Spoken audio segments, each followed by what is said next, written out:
Hello, everyone. Welcome to today's webinar on offshore wind energy. Thank you for joining us. My name is Stephen Lapp, and I'm a project manager at Advanced Energy, and I help support a variety of our clean energy and electric transportation projects. And I'll be serving as today's moderator for the webinar. This webinar is a part of Advanced Energy's Exploring North Carolina's Clean Energy Transition webinar series, formerly known as Exploring North Carolina Smart Grid Project. We have one more webinar lined up for 2023, and we're looking forward to that in the next couple months. For those who are not familiar with Advanced Energy, we're a nonprofit energy consulting firm headquartered in Raleigh, North Carolina. We were founded back in 1980 by the North Carolina Utilities Commission. We work with electric utilities, government agencies, and a variety of public and private organizations in the residential, commercial, and industrial, solar, motors and drives, and electric transportation markets. Our custom services include research, testing, training, consulting, and program design. Our members include Duke Energy, North Carolina's electric cooperatives, and Dominion Energy. Before we dive into the webinar today, I want to run through a couple housekeeping items. We are using the Microsoft Teams webinar platform. You'll notice we have the Q&A box here. So at any point, if you have a question or a comment, please submit it in the Q&A box. You can access this by clicking the Q&A button on your screen. Select Ask a Question to type your question, and then click Post. And we will respond to as many of these as time allows during the Q&A session at the end of the webinar. And if we don't have time to get to your question, we'll do our best to follow up post-webinar. And thank you to the folks who have already submitted questions during the registration process. So this webinar is being recorded, and we will share it as well as just a PDF of some of the slides to folks who are registered and attending. So if you need to log off at any point or need to reference it in the future, we'll send it out and it'll be posted on the Exploring North Carolina's Clean Energy Transition website. You can also reference any of the previous webinars on the site as well. And at the end of the webinar, we'll have a participant satisfaction survey. So please take a couple of minutes to fill that out and help us improve our webinars in the future. We'd like to take a brief safety moment. So wherever you are, make sure you're in a safe place to listen, view, and participate in the webinar. Be aware of your surroundings. Remove any tripping hazards should you need to move or evacuate. Know your exits and evacuation route. And most importantly, take care of yourself and others. So some of the topics we'll be discussing today include the current landscape for offshore wind energy in the state, region, country, understand the opportunity and challenges for this resource, including infrastructure, execution, cost, and economic development, explore implications to the average citizen and how soon we can expect offshore wind as a part of our economy, and share lessons learned from the projects in operation and potential solutions that can help offshore wind move into our mix faster. We are joined by three great speakers today. Our first speaker is Carly Lohan, who is the North Carolina Program and Outreach Manager for the Southeastern Wind Coalition. Carly leads social media development and outreach efforts, as well as grassroots outreach in Southeastern North Carolina. In her role, she also manages all communication and social media responsibilities for Southeastern Wind Coalition's 11-state footprint. In addition to the communication side of her role, Carly coordinates the organization's North Carolina programmatic work, which includes managing the offshore wind for North Carolina Coalition, grassroots and grasstops engagement, policy analysis, and strategy identification and execution. Our second speaker is Mark McIntire, who is the Energy and Environment Affairs Director for Duke Energy in North Carolina. Prior to this role, he served as Director of Government Affairs and held several engineering roles focused on power generation and environmental controls. Before joining Duke Energy, he spent nearly a decade as an environmental regulator and 7 years as a consulting engineer with major projects in the Middle East and the Pacific Rim. Our final speaker is John Larson, who is the Director of Public Policy and Economic Development for Dominion Energy. During John's career at the company, he has held various leadership positions in business development, alternative energy technologies, as well as transmission, construction, and operations. He's currently focused on the company's business-to-business, workforce development, and community outreach activity as Dominion works to implement the requirements of the Virginia Clean Economy Act, including 5,200 megawatts of offshore wind. He's well versed in offshore wind through his experience in the development and early permitting activities for coastal Virginia offshore wind pilot project. So without further ado, I'd like to turn the presentation over to our first speaker, Carly Lohan. So Carly, please take it away. Awesome. Thank you, Stephen. And thanks to everyone for being here today and for Advanced Energy for having me. I'm noticing a little bit of camera lag. Stephen, can you just let me know if you can hear me okay? I can hear you okay. Yep, so far so good. Awesome. If it starts to freeze at any point, just let me know. I can turn off my camera. Anyway, thanks everybody for being here today. My name is Carly Lohan, and I am the North Carolina Program and Outreach Manager for Southeastern Wind Coalition, which essentially means I help lead all things, our work for all things North Carolina. And my goal here today is really to just give you a really brief overview of the landscape and kind of where we are with offshore wind development in North Carolina.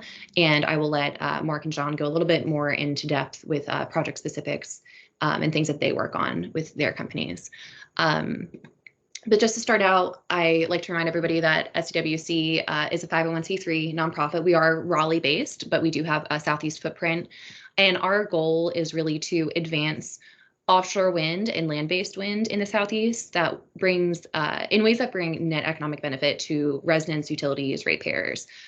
So I think that our work is a little bit unique because we approach renewable energy from that economic perspective.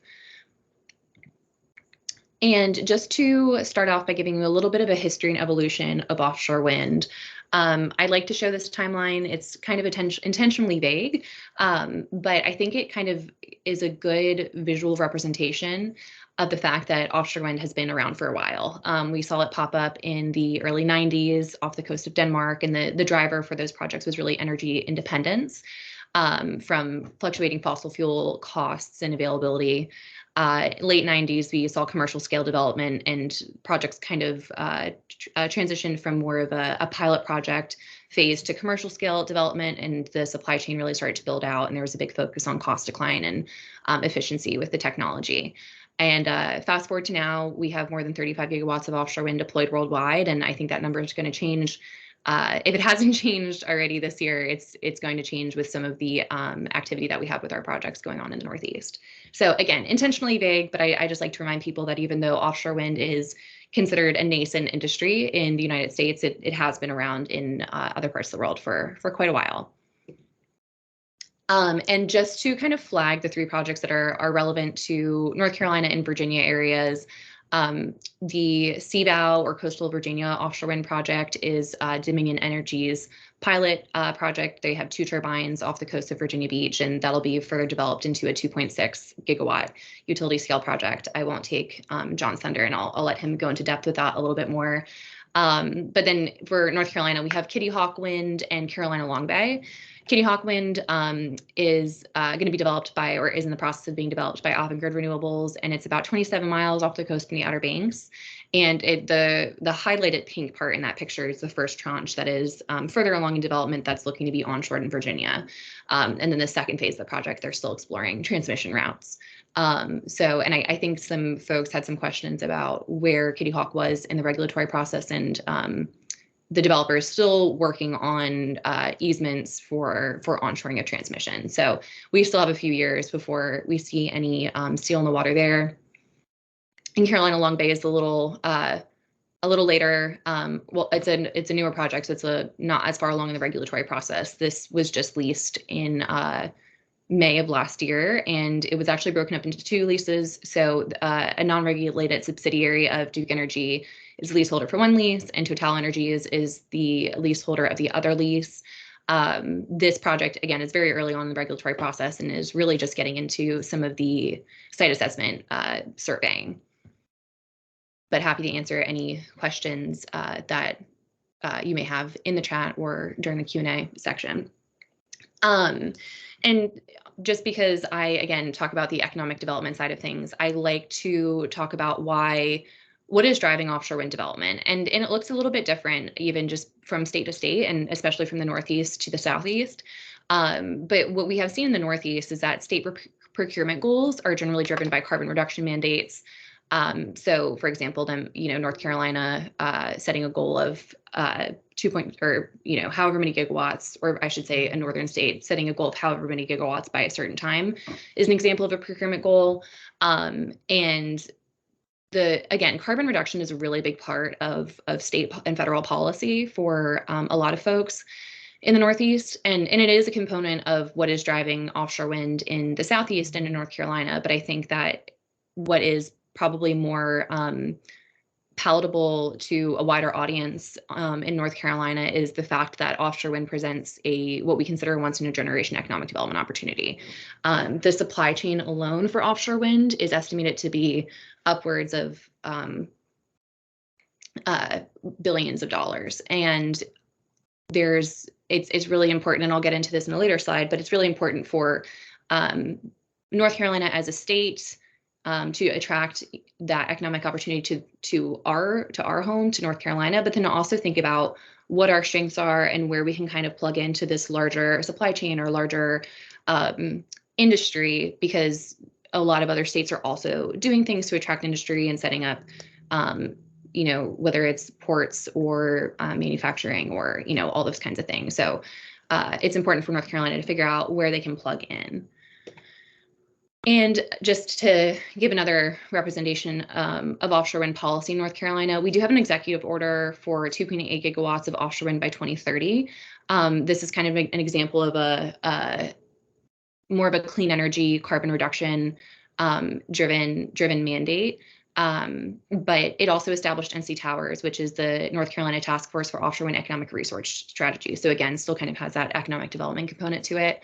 And then House Bill 951 was passed a few years back. And essentially what that does is it directs the North Carolina Utilities Commission to achieve 70% carbon reduction from 2005 levels by 2030, and then net zero by 2050, but they're directed to do that through a least cost pathway. So again, the carbon reduction part is a really big component of that bill. And on the federal side, we see a little bit of both. We see the carbon reduction mandates and then also the economic development portion of it. And I know some folks who sent in pre-questions also had some questions about IRA and what that means for offshore wind. And I think that it's safe to say that a lot of the industry is still trying to figure out how all those components of IRA are going to work.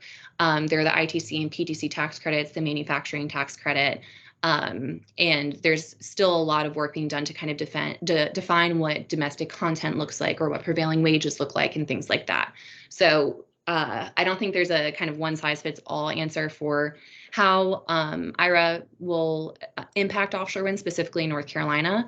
But I can say that there's certainly an opportunity to talk about the manufacturing tax credit, because that's really designed to attract businesses or companies who are setting up new manufacturing plants for the clean energy industry or the offshore wind industry.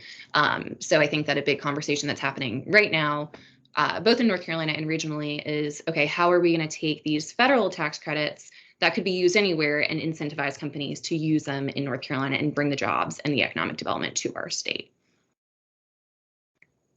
And just to give a super quick overview of the carbon plan, just because I know this is kind of a current events, in the news type thing, and a lot of people, if you're not involved in it every day, it's kind of hard to keep up.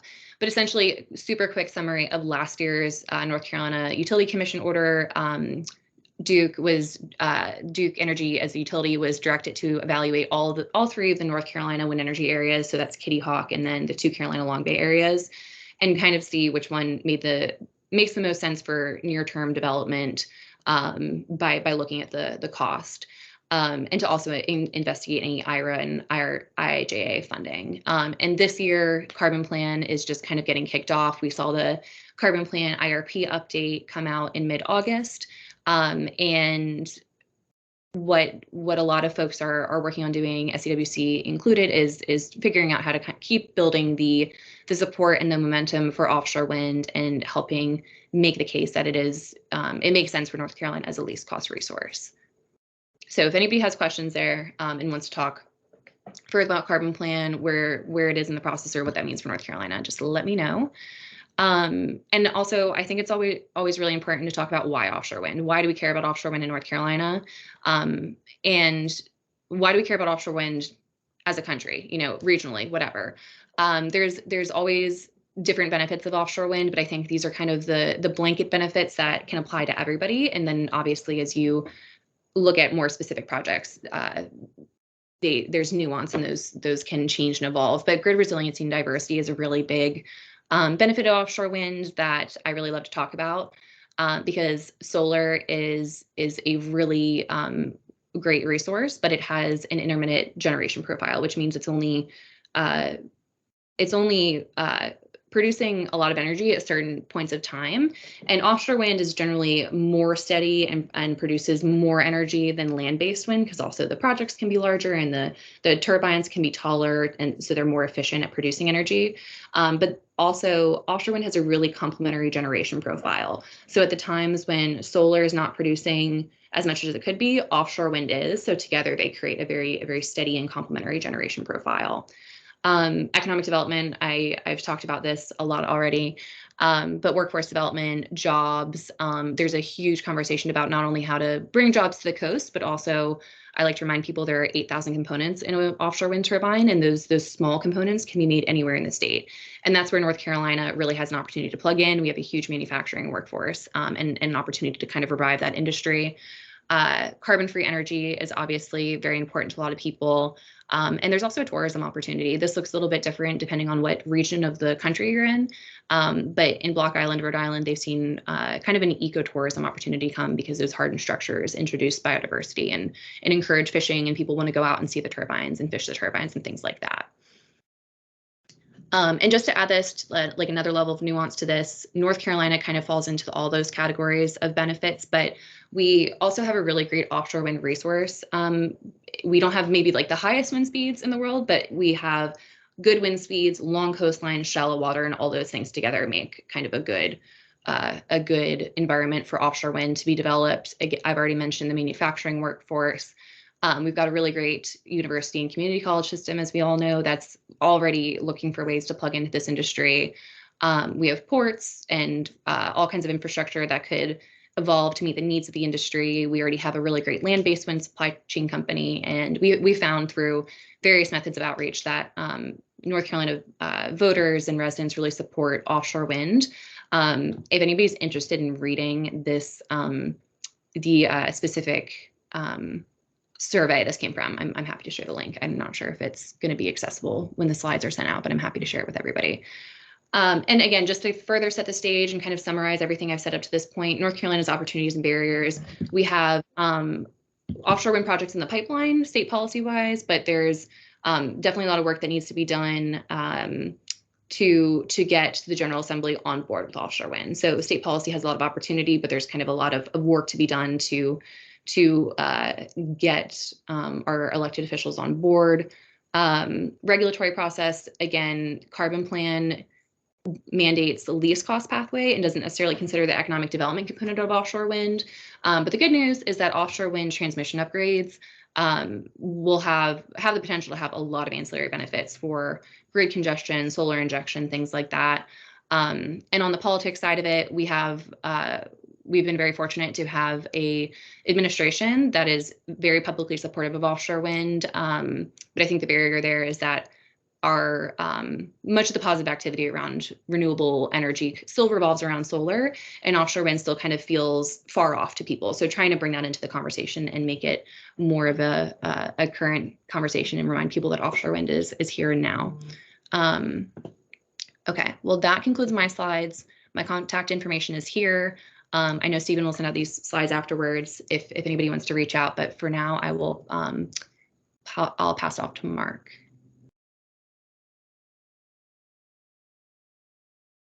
Thank you, Carly. Can everybody hear me okay? Yep, you sound good. All right, great. Thanks, Stephen. So good morning still. We still have 40 minutes until afternoon.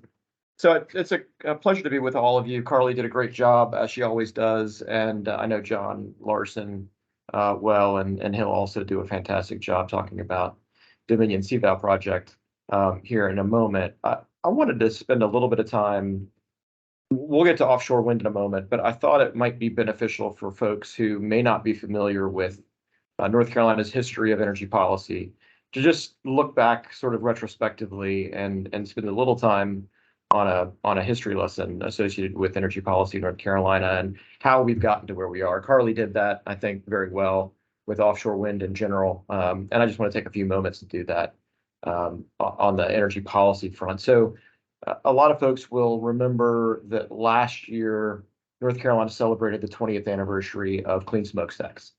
And so from my perspective, clean smokestacks, which was a piece of legislation passed in 2002, really was the start of our modern energy policy making in North Carolina.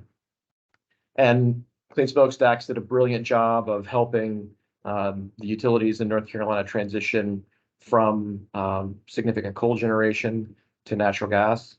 It compelled the retirement of quite a few coal units, compelled the installation of advanced air pollution control on the remaining units.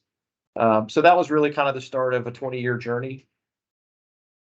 Early 2000s, mid 2000s, we really started focusing on renewable energy. So of course we had always had PURPA, not always, but for decades we had PURPA at the federal level.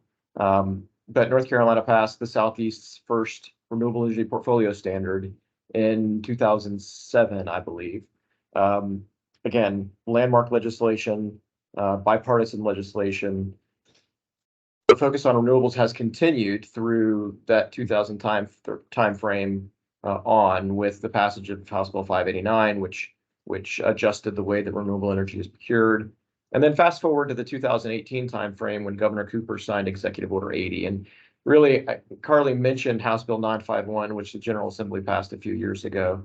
My view of that piece of legislation is that it was really the culmination of the clean energy planning process that was initiated with Governor Cooper's Executive Order 80, which really set North Carolina on the pathway of contemplating how we might achieve carbon reduction goals.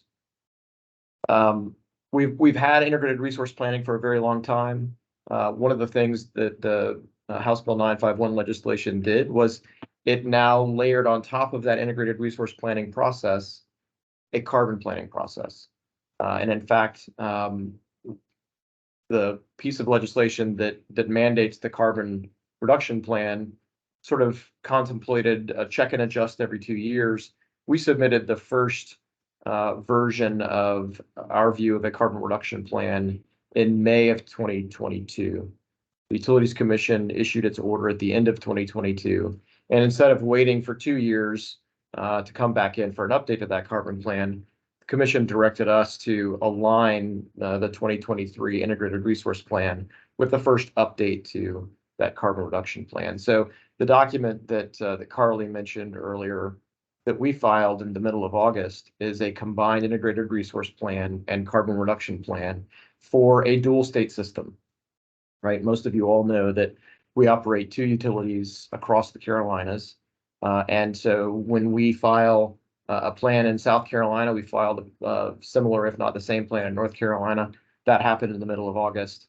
And so it was a combination of that traditional IRP, which is sort of modeling load forecasts and resource price and the types of resources that we need to meet reliability for customers, but also of the resources that are out there, the universe of opportunity, what combination of resources over what period of time makes the most sense to achieve our carbon reduction aspirations, but also ensure that that customer affordability is maintained and reliability is as good, if not better, than it has been traditionally.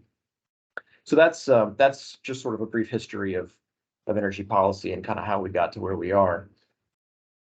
One of the things that I think is particularly interesting, I remember, and many of my colleagues at the company will remember, it wasn't long ago when we did not see load growing significantly at all. I think that was true of generally the entire country. And this was pre-COVID. Load growth was very small. But interestingly, North Carolina has really over the last several years seen an explosion in economic development success. And that explosion brings with it, of course, great opportunity, but for us on the electric generation side, it brings with it the challenge of meeting all of that load while simultaneously also trying to meet carbon reduction goals in a least cost fashion. So it's an exciting challenge. It's a challenge that we're lucky to have in North Carolina, frankly. I know that many of our neighboring states and states across the country would love to have that problem, but it certainly does require that we proceed in a very deliberate fashion so that we continue to protect customer bills, system reliability, while also achieving decarbonization milestones. Recall that North Carolina is the #1 state for business. That's obviously driving a lot of our success. We're also a leader nationally in manufacturing. We've seen huge economic development wins in Toyota battery manufacturing, VinFast Automotive, Wolfspeed. We've got opportunity around lithium mining to support longer mid-duration storage on the electric grid and transportation electrification. So North Carolina is a great place to be. We've got significant opportunity, but that load growth does constitute a challenge for us as we think about system demand over the next 15 years in our integrated resource planning and our carbon reduction planning efforts. Wow, is that slide incredibly blurry for everybody on screen? It's very blurry for me, and I don't know if that's just a problem that I'm having, or Stephen, I don't know if you can. It's looking good on my end. Okay, good. Well, that's good. So long as you guys can read it. I cannot read it, but I can speak to it. So the carbon reduction plan that we filed, the Carolinas Resource Plan, essentially it lays out a series of options that North Carolina could consider implementing over the next 15 years to meet load and to decarbonize the electric system in an affordable manner. And ultimately, I think it's important for everybody to remember that the job of deciding what that resource mix looks like in carbon reduction space, that job lies with the Utilities Commission. So we've done our work to provide the Commission with essentially a framework or background, and the Commission's going to do all of the good work that it does to bring stakeholders together to really understand the approach perhaps that makes the most sense for North Carolina. And then you can see in this near-term action list, these are things that we recommended in that carbon reduction plan over the next several years, really to set the stage to get North Carolina ready to make rapid progress into the future, both to meet load, but also to rapidly decarbonize. All the portfolios that we proposed as alternatives achieve that net zero target in our sector by 2050. The pace of the reduction varies slightly depending on which portfolio you're looking at, but they all do get to that net zero by 2050. They generally all bring on similar resources in a similar way. Some of the resources are brought on a little later than others. Offshore wind is one of those, and I'll talk about why here in a moment. But in all of the portfolios, we get out of coal in North Carolina by 2035 at the latest, which is great for the state. We'll be a coal-free state, and we'll have a diverse energy mix that can continue to meet customer load in a reliable way and hopefully an affordable way as we move on. And we'll obviously look forward to working with many of you throughout the carbon plan process that the Utilities Commission endeavors to take on here shortly. As it relates to offshore wind, there are a lot of folks who have asked, well, why aren't we all in on offshore wind today? And if you followed the news, you certainly know that offshore wind has faced some challenges in the United States, and those challenges don't seem to be improving in measurable ways today. We certainly expect that they'll improve in the years to come. But first and foremost, for many of the developers in the Northeast, they're facing inflationary pressure, right? So interest rates are high, inflation is high. It's impacting the ability of folks up in the Northeast to deploy projects that are economic. And as a consequence of that, you've seen many developers trying to renegotiate, either cancel projects or renegotiate projects. One of the things that I think sets North Carolina apart from virtually every other state that has offshore wind activity is the way that we've established policy. So when you look at the New England states, when you look at California, these are states generally that have legislation favorable specifically to offshore wind. We took a different approach in North Carolina. In North Carolina, instead of picking resource winners and losers, we said, okay, well, what matters? What matters is an affordable system, a reliable system, and a system that is decarbonized, right? So carbon is obviously the thing that we care about. And then having a system that can do that in an affordable way and in a reliable way really is what matters. So we have carbon reduction aspirations as opposed to legislation that mandates certain deployments of offshore wind or other resources. As a consequence of that, it's really the commission's job to sort of weigh all the pros and cons associated with the resource mix and identify those things that make the most sense for North Carolina customers. The challenges that our New England states have seen with offshore wind projects are things that we can frankly learn from and benefit from, because we can see how it's been done elsewhere, and we can make adjustments where appropriate. There's some other challenges. I had the opportunity to spend some time this week with some folks from Europe who are heavily involved in the offshore wind space, and I found it interesting that even countries with a 30-year head start on offshore wind are facing significant supply chain challenges.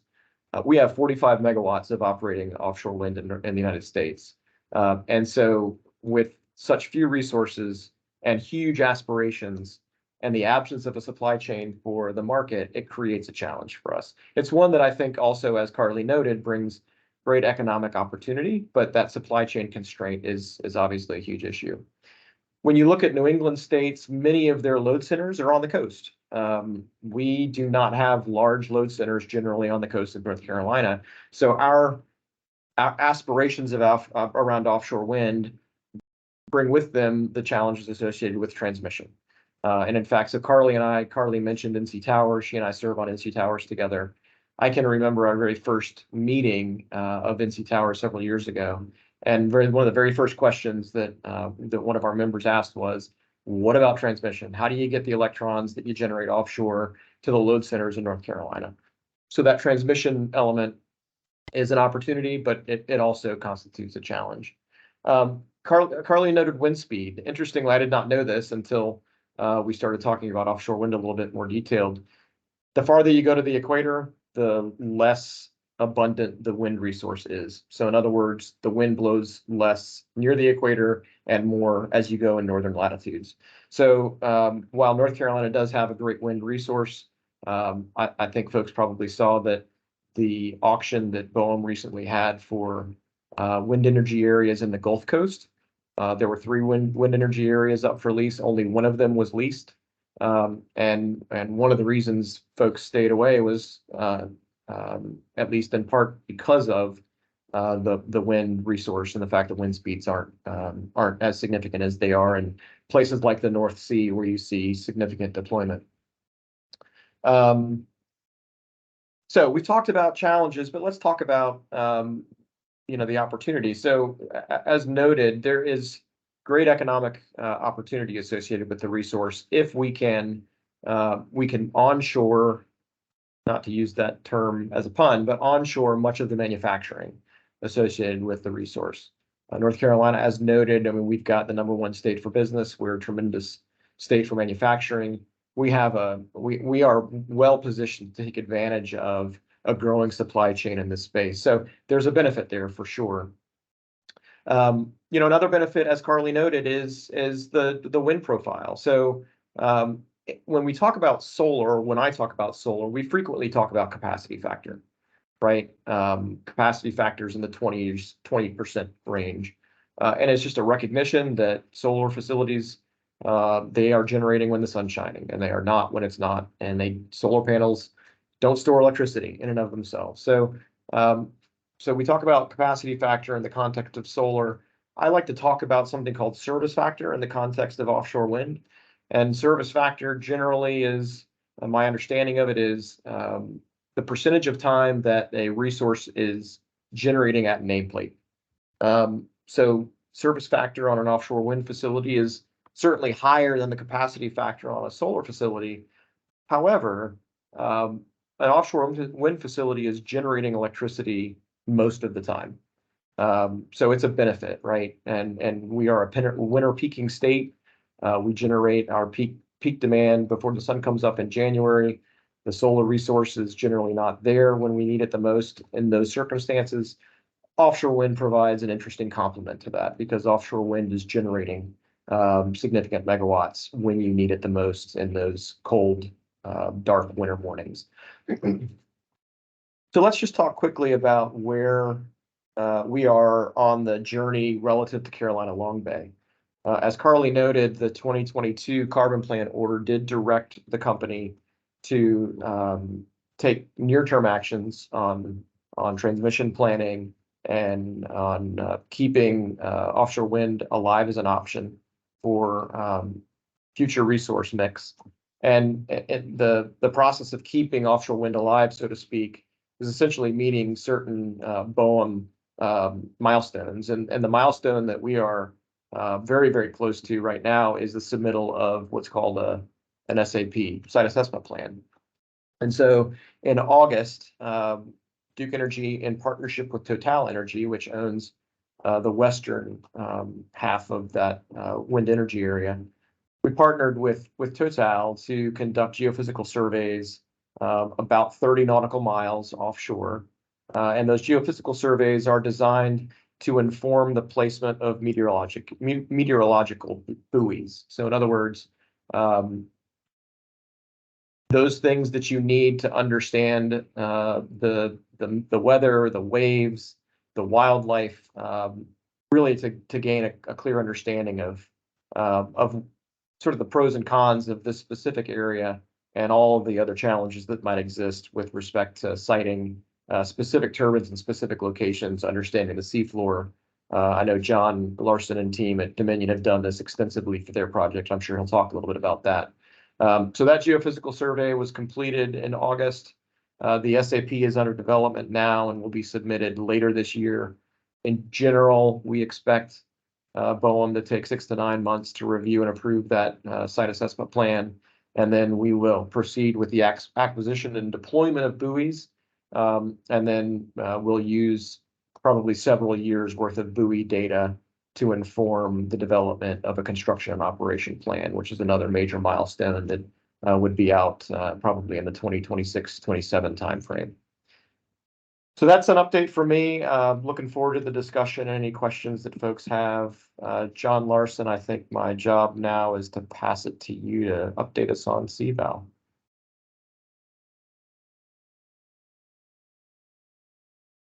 All right. Thanks, Mark. And Carly and Mark did a great job of really beginning to talk about offshore wind and from a policy perspective, really at federal and state levels. And in Virginia, we had the Virginia Clean Economy Act passed in 2020 and set up one of the largest, if not the largest, renewable portfolio standards in the United States, which included up to 5,200 megawatts of offshore wind. So I'll talk a little bit about today the Coastal Virginia Offshore Wind Project. The picture here you see are of the 2 turbines that are located 27 miles off the coast at Virginia Beach. It's really exciting for me every time I go out there to see the turbines.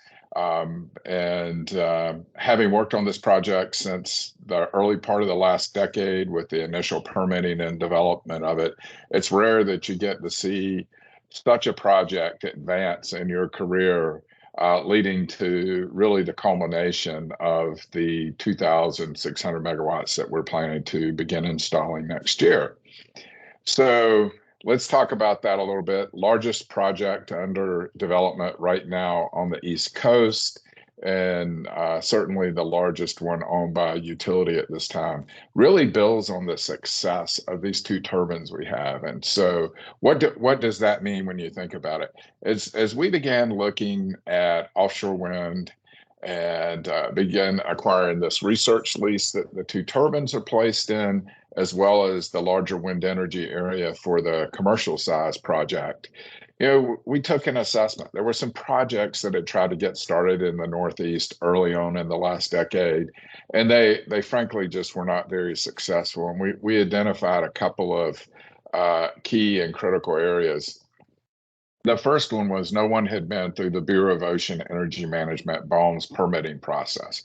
They're a great agency. They're just very used to working with oil and gas, and offshore wind is quite a different beast as far as that goes. So it made sense before you delve into a large project to look at doing a smaller research lease and test that process. The second one, as many of us know, I'll say the offshore wind manufacturing and OEM for large components is still, I'll say, in its nascency in the United States. There was nothing back then. And lastly, we knew turbines were going to go from the 6 megawatt class size, the size of the 2 turbines out there, to the 12 to 15 megawatt turbine size. And if you think about it, it made a lot of sense to let that technology advancement take place. Literally installing, more than less than half of the turbines, less rotating equipment to maintain, 27 to 42 miles offshore, and a lot less environmental impacts with less inter-array cables and turbines and those types of things. So we're really excited with how this has progressed. That 2.6 gigawatts is roughly the number Carly mentioned earlier, 35 gigawatts around the world. It's 7.5% of the existing capacity for offshore wind today in the world. So pretty significant project. For us, looking at our customers' typical electrical usage, that 2.6 gigawatts can power 660,000 homes, which is approximately 25% of the residential load that we serve. So pretty significant project and a very significant wind resource. And as Mark pointed out, a great complementary resource to solar, which produces the greatest amount of energy during the summer, and wind producing the greatest amount in the fall, winter, and spring. As we go forward and build our portfolio.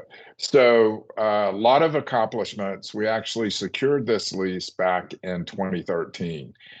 We were very fortunate in our lease. We secured that lease for $1.7 million. And if you look at a project that recently went in the New York Bight area, similar size lease went for $1.1 billion.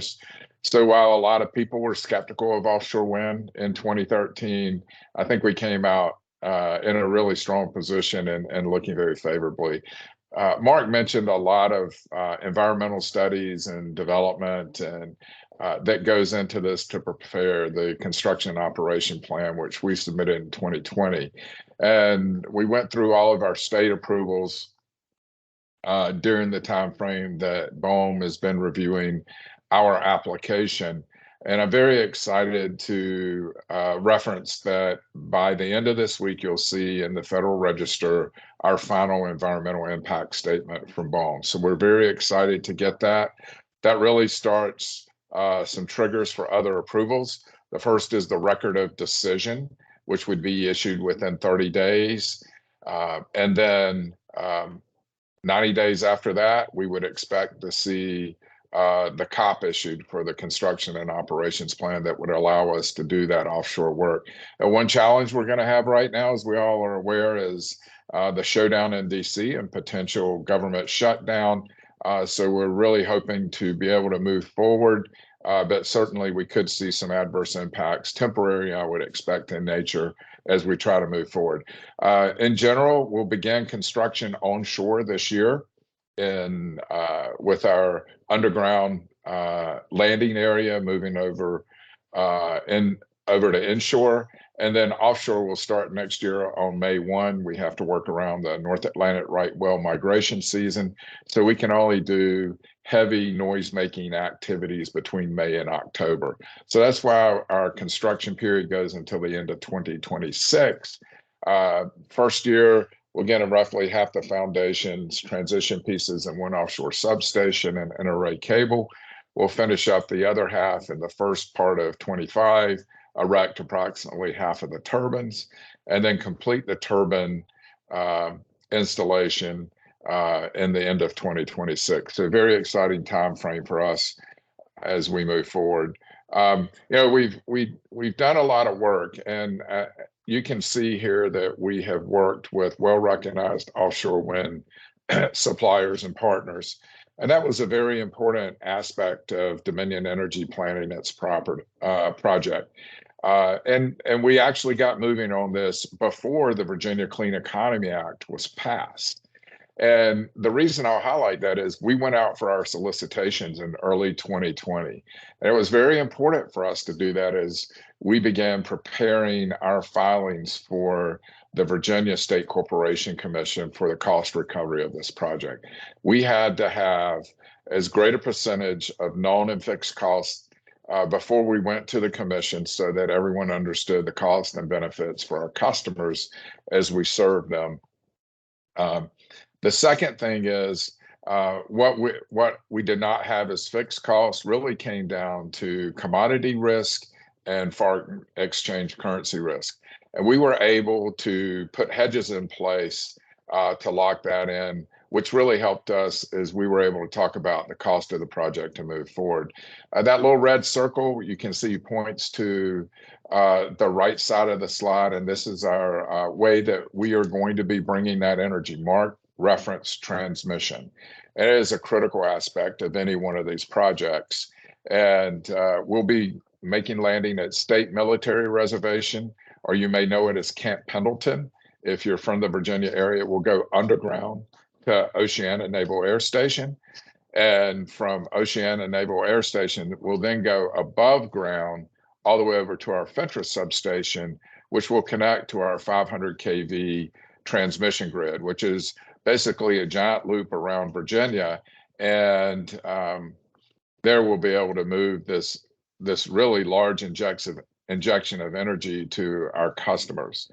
We're very fortunate in that offshore routing that on the onshore routing, that on that overhead portion, we're able to co-locate with existing right-of-ways or easements that Chesapeake and Virginia Beach had. So we only had to acquire 1 mile of new transmission right-of-way, and really had little impact on the communities that we serve and that we live and operate in because we're able to use existing rights-of-way. We'll talk a little bit about, let me talk about some of the things that I think helped make us successful as we went forward. We formed a Grass Tops Advisory Board, and really that was driven by including culturally diverse community members, a very influential faith leader, and a historian. So we met for 1.5 years, twice a month, with these members of this advisory board, and we would share information about the project. They would get together and talk about their communities and what they were hearing, and then bring that back to us. So we initially started with 13 potential transmission routes to go from State Military Reservation over to Fentress Substation. 6 of those were almost immediately eliminated because one of the members was a representative for the Native American tribes here. And so many, and those routes that we eliminated very quickly crossed areas where there were confluences of creeks and rivers, which is a location that many Native American villages would have been historically. So we were able to almost immediately remove those and still had a lot of really great options. But I'll tell you, getting that feedback very early on and working through that in 21 and 22 was extremely important for us. And they also helped us think about how to do unique things such as non-traditional outreach by talking to young men and women at a basketball tournament. And it's really great. Each one of them got an information package and all sorts of goodies related to offshore wind. But more importantly, we had tables set up to talk to parents and grandparents. And the point of that is that if you're to walk up and your child is to walk up and say, hey, I'm interested in offshore wind, if you don't know anything about that industry, you're going to say, hey, wait a minute, you know, your dad, your brothers, your uncles, they all work at Newport News Shipbuilding. You go ahead and go down there and get into that apprenticeship program. And that's a very realistic conversation that could happen in someone's home. And if the parents are informed, they can say, oh, I understand. Yes, this is a clean energy career, high compensation and wages. And I think that's fine if you want to look at that career choice. So did a lot of interesting things as we move forward. A little bit talking about these components for offshore wind. So we're very excited. Our monopoles, which you see from a project here, not our project, but another project, are actually on their way. Our first load of monopoles left Germany earlier this week and will be making landing at Portsmouth Marine Terminal in about 2 weeks' time, 2 to 2.5 weeks. These are huge monopiles. They're 300 feet long, roughly, weigh about 2,000 tons, and ours will be actually 30 feet in diameter. Takes 8 hours for each one to be unloaded. So we've been working very diligently to upgrade the port, weight bearing capacity so we can bring these large components. You see the transition pieces for the turbines. That fits down over the top of that foundation that you can see sticking out of the water in the middle. Picture is that transition pieces being lowered over it. Has a big flange on the top that the tower for the wind turbine is bolted onto. That wind turbines, they'll be approximately 830 feet in height when the blade's at its peak or apex.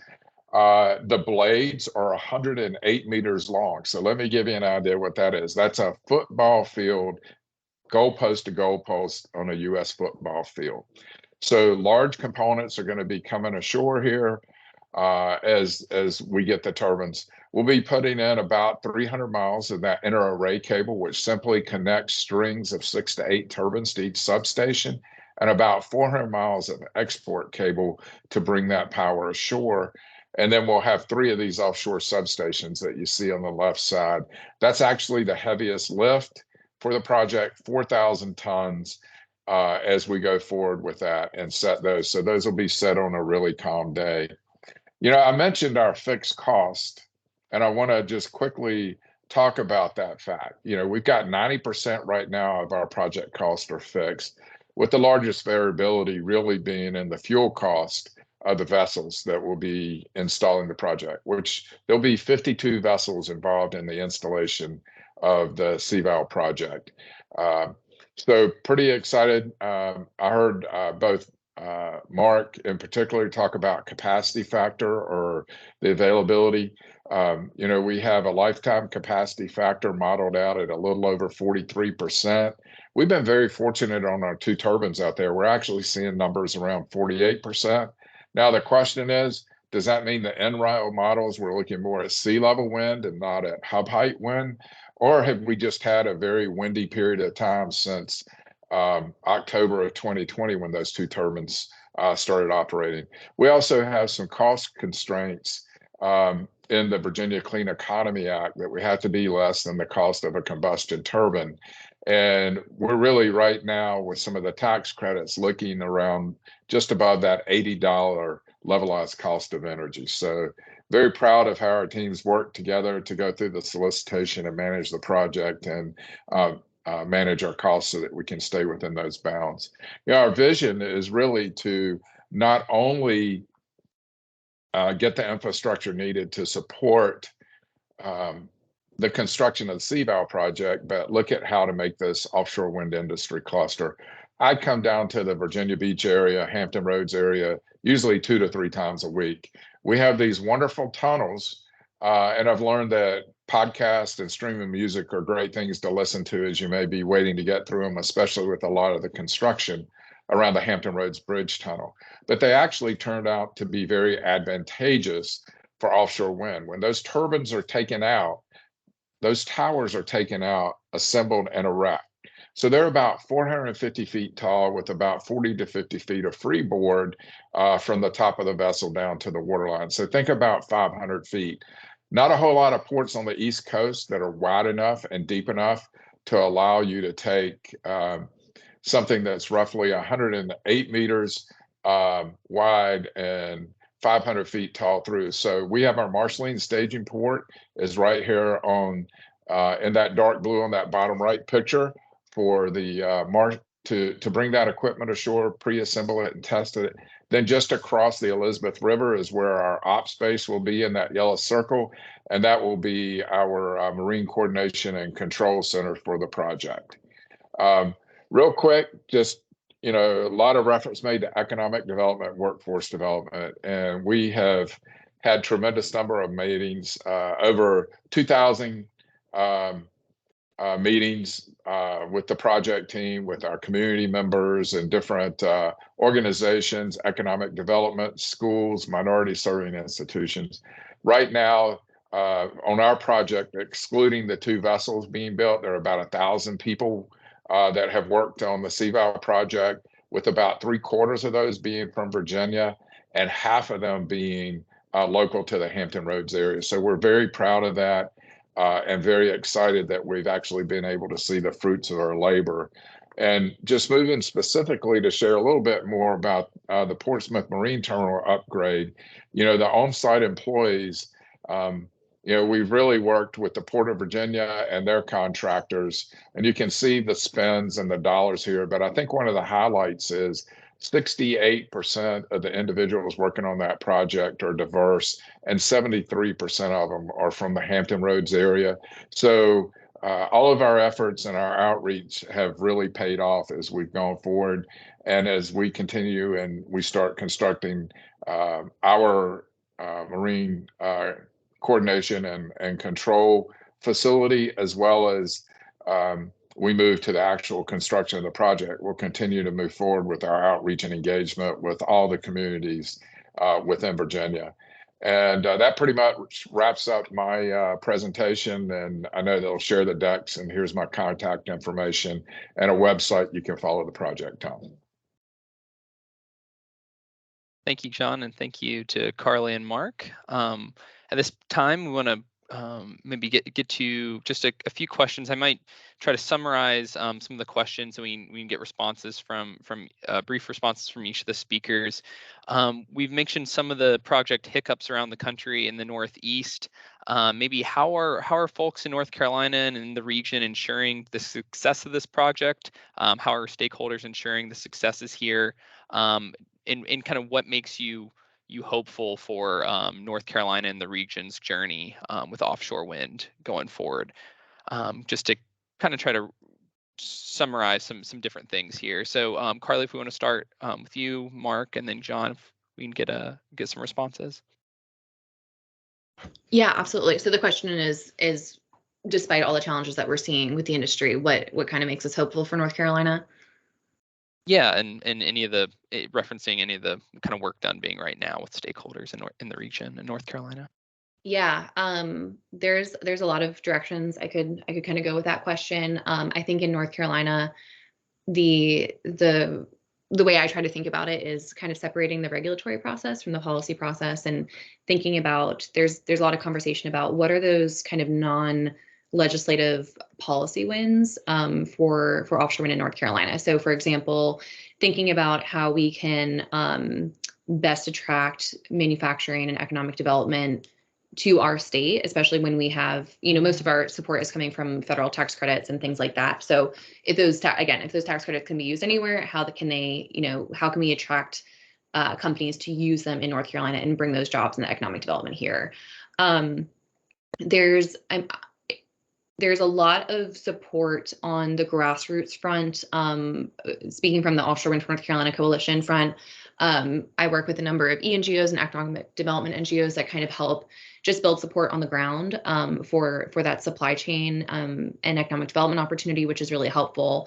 And then as we kind of work up the food chain there on the state level, we have NC Towers, which Mark and I talked about, but they're doing a really great job of identifying the opportunities and barriers for North Carolina and helping provide some guidance to the governor and the legislature about what we need to do to to participate in this industry.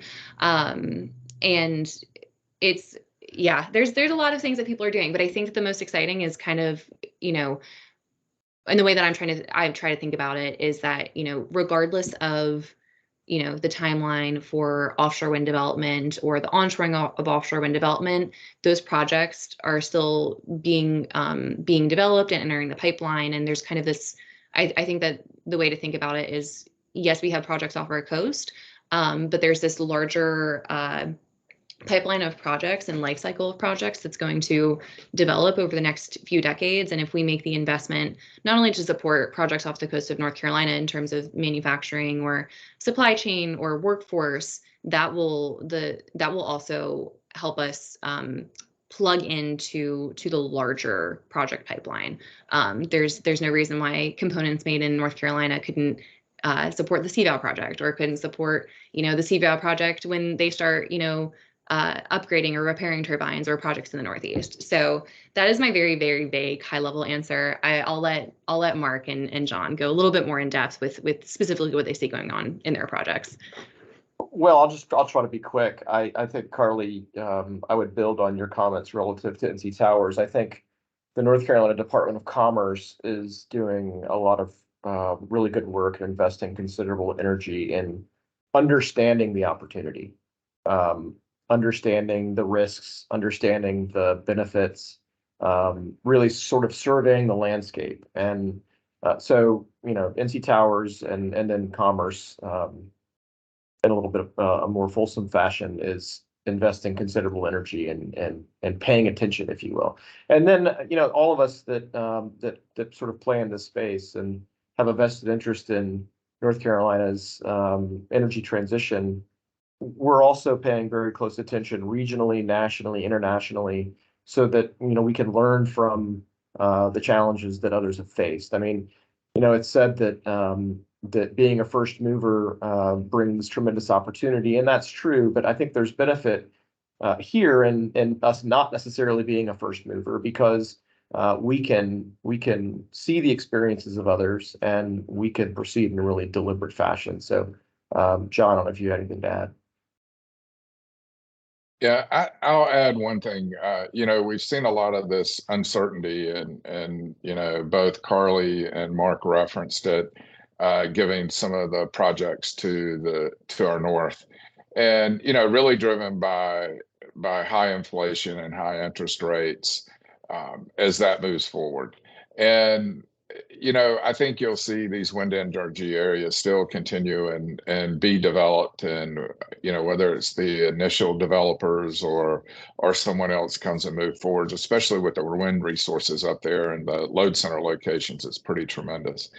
And they're all deregulated markets. And I'll just point out, I think that there are some significant advantages for us as an electric utility, in that we had to go out and get our contracts done. We had to have them all secured before we sought regulatory approval and before we advanced that development as much as we had.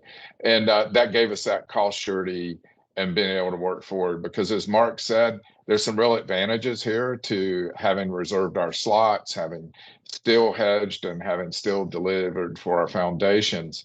And you have to do those things as a frontier person to keep from, running off the edge of a cliff or running into some kind of chasm that you don't know about. So getting those knowns done was really pretty critical for us. And I think a deliberate approach is extremely important as you move forward when you look at any large infrastructure project, especially some early move for the U.S., not necessarily globally, projects. Yeah, thank you all. At this time, you should see our participation satisfactory survey in the chat. Please do take a few minutes to fill that out. And before we end, I want to take the time to thank our excellent speakers. We heard a lot of great information from Carly, Mark, and John on their presentations and some of the follow-up here in the discussion. So thank you all as speakers today and for working in this space. Thanks for joining us today. And we hope you have a good rest of your day, and take care.